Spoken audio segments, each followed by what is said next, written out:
Congressman, tell us why you decided to vote yes. I've been listening to constituents back home, and people are hurting right now. They're in pain. I represent Eastern North Carolina, 22 counties that are rural, and people are just trying to make it, high cost, limited resources, and I've just been listening. But I want to be clear, when we talk about ACA and healthcare,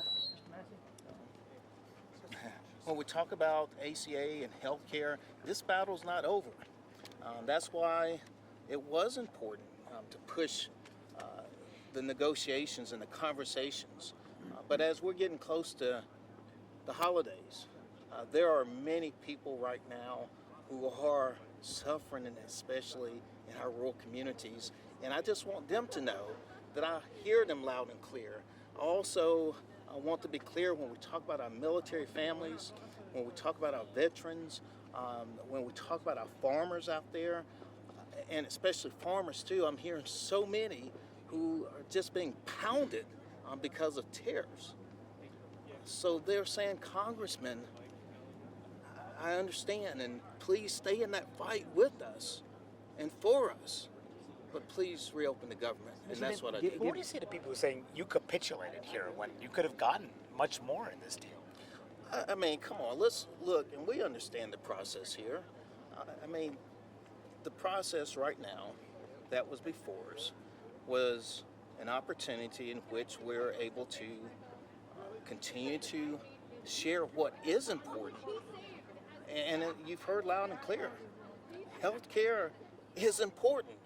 It's essential. When I'm talking to someone back home... But why not then insist to get into this bill? But I'm just saying, when I'm talking to constituents back home, and the person said to me, and by the way, most are saying that their premiums have doubled at a minimum.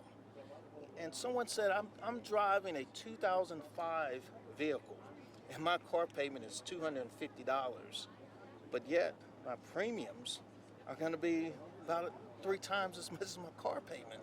And keep in mind, he's saying, how do I even replace the vehicle? So this is real, I want to be clear. But we're going to have to continue to stay in this. I signed on, as you know, the discharge petition.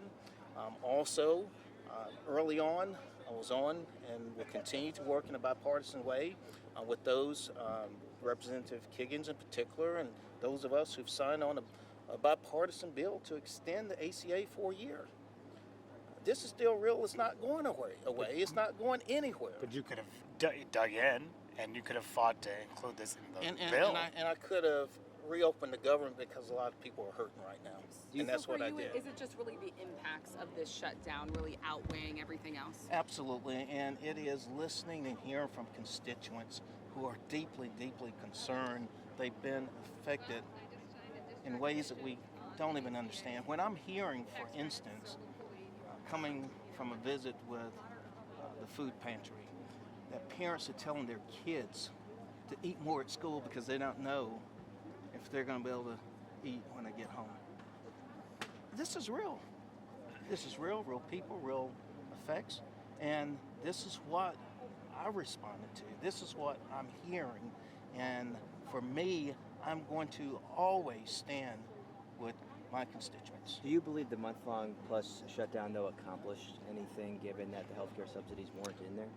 I believe that over the course of the days, that we've increased definitely awareness, and more importantly, we've heard the concern. I mean, many of you reported on it. You're telling and sharing those stories too, the same ones that we are hearing. So I believe that is important, and anytime any constituent, anyone in this country, they're given an opportunity to share their story, and especially their hurts and their pains, we should listen to it. Was the shutdown worth it? Was it worth it? Again, I'll put it this way. You have to start the process by trying. You have to allow an opportunity to talk and allow the negotiations to take its place. I mean, did I want more? Absolutely, I wanted to see more. I would love for us to prepare for the holidays and know that people, their minds are at ease. Here it is. I had a constituent talking to me, literally in tears. That's not what I want.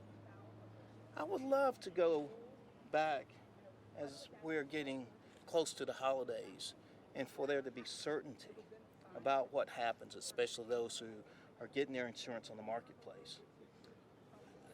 I would hope that the message is still resonating in the background. I do think a lot of Americans, though, are going to be looking at this and wondering, what was it all for? Democrats didn't get their key health care demand. In the end, you voted to fund the government anyway. Why drag this out for 40 plus days?